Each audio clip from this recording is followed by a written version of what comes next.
Making my viral key lime sour cream pound cake today. We're going to start out with 3 sticks of softened room temperature butter. Add that to the bowl. We're going to also cream our butter and sugar together. So with this, you're going to add 3 cups of granulated sugar. Also, you want to preheat your oven to 325 degrees. And get your bundt pan or tube pan all nice and prepped, whether you use baking spray or traditional butter and flour. So here I am adding the 3 cups of sugar. I'm gonna turn that on and I'm gonna let that mix. And while that's mixing, I'm gonna go ahead and start to prep the other ingredients that's needed.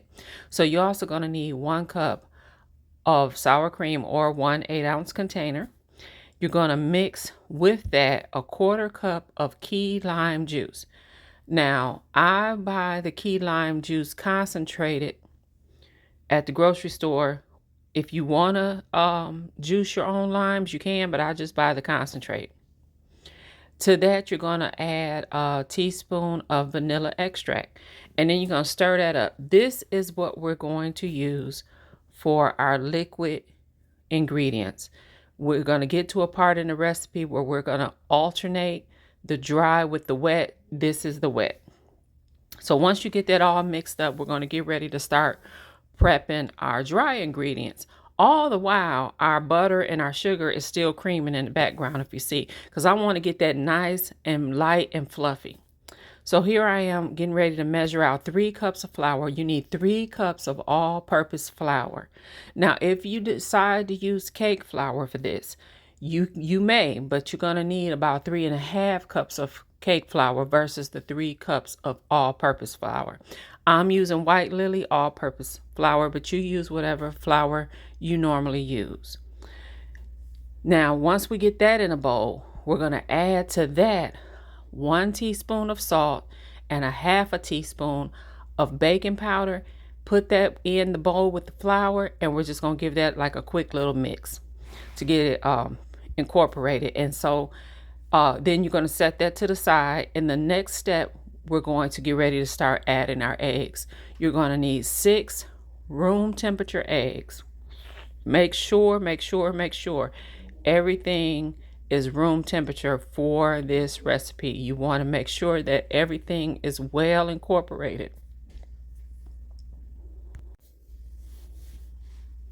All the while, as you can see, the butter and sugar is still mixing in the background. I also want to add that I'm mixing that on medium speed. Whenever I'm mixing my pound cakes, I never go above a medium speed. On my mixer would be like a 4 is the highest I go when I'm mixing my pound cakes. So there I am, just scraping the bowl down. I'm going to get ready to start adding my eggs one at a time. Here, when I just added them, 2 fell in, but that's okay. It'll be all right. Just make sure that they're thoroughly incorporated when you add the next one.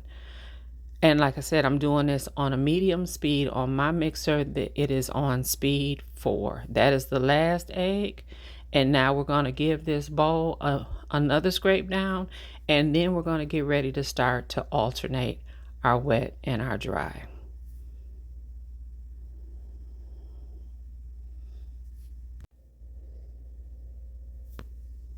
Be sure to scrape your paddle as well.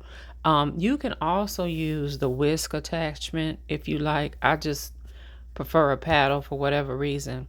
Oh, right here, I just want to show you that I did go back and add a drop of green gel food coloring to our sour cream mixture. That's optional. So if you want a little touch of green, add it at that step.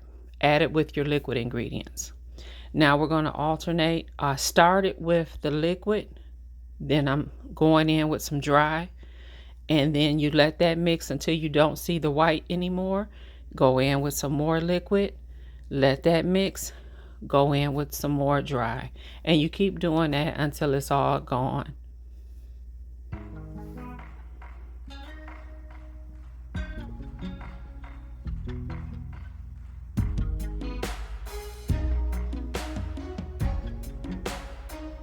I have to say that another option to this recipe is adding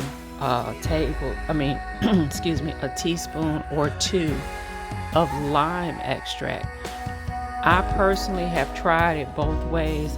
I like it without the lime extract because the icing that I use is heavy on the lime.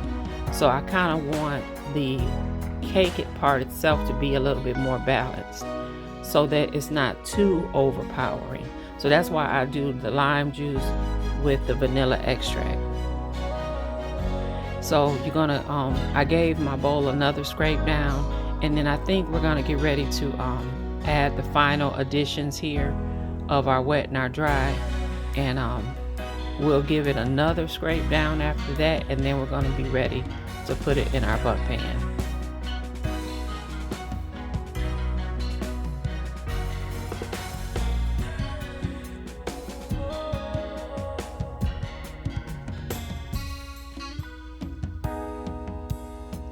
So we're going to scrape all of our wet.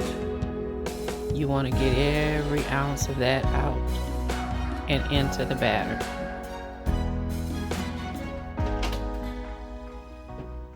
After you've added the last addition, scrape down your bowl and your paddle attachment one more time.